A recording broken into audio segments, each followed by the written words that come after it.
আজকে আমি আবার নতুন করে কলমি শাক ভাজবা চলে আসছো। শাক বাছে কুটে নিয়ে ধুয়ে ধুয়ে নিয়ে এসে তুলে দিছো চুলাত দিয়ে নুন দিনও দিয়ে না সিদ্ধ করে নেবো, কারণ ওজার দিনত শাক পাতা ছাড়া ভাত পানি খাওয়া যাচ্ছে না। তোমরা সবাই জানেন।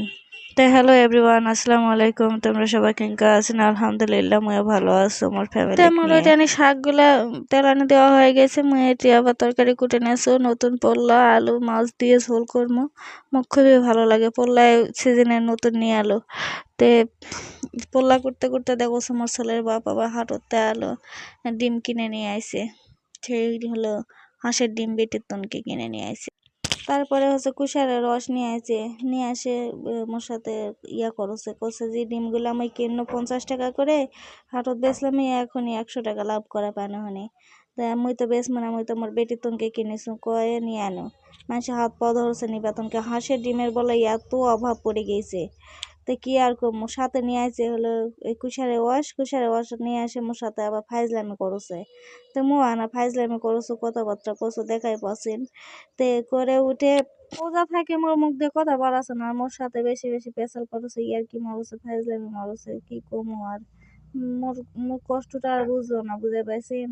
ছাই মুখত মোর হাসি বাড়াছে। মুই কইছি কুষারে ওয়াশগুলা বারে বার করে থও। মই হলো মোর গলার বেদনা, আমি এমনি ভাত পানি কিছু খাওয়া পাচ্ছ না, অতি ঠান্ডা খেলে আরো মোর অবস্থা খারাপ হয়ে যাবে। তো কছে না ওজাদার মানুষ হলো ঠান্ডা খেলে ভালো লাগবে, ওই তোমাকে ফ্রিজে থুবা চাচ্ছ তো ভালো না বসে না। তো মো আনা ফাইজলামি করছে, মই মরলে তোমার তো ভালোই হবে, আর একটা বিয়ে করা পারবে না, আর একটা বউ আসবে কয়ে এলা নিয়ে ফাইজলামি করছে না। তাই এই ফাইজলামি করতে করতে মোর এটা নিয়ে কুটা কাটা হয়ে গেছে, আন্দা পাড়া হয়ে গেছে। এটা নিয়ে মোর বেটি আবার ইফতারে জোগাড় করছে, শরবত বানাছে।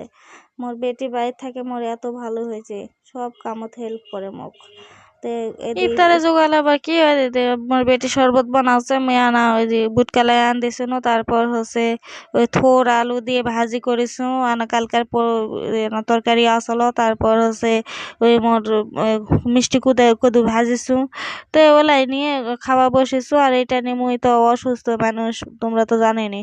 ইফতার করে তারপরে আত্রে মোর বেটি কইছো না সিরা দই দুধ দিয়ে ভিজে থোমা, সাথে কাজু কিশমিশ, তারপরে হলো কিবা খেজুর এলা দিয়ে ভিজে থুইছিল। দাঁতের বেদনায় নল্লির বেদনায় কিছু খাওয়া পাচ্ছ না, ওজার দিন তো যাতে থাকতে হবে।